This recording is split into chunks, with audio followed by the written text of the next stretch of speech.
राजा, मेहंदी हाताला तुझ्या नावाची मी लावते रे राजा. घेऊन जाशील ना या राणीला तुझ्या संगतीन राजा.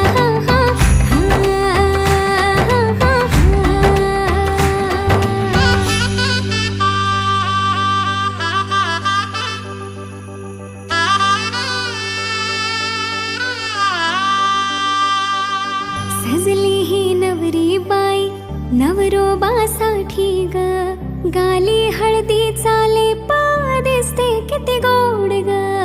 आई बाबांची लाडकी सासरला जाईल ग, सुखी राहा दिल्या घरी तो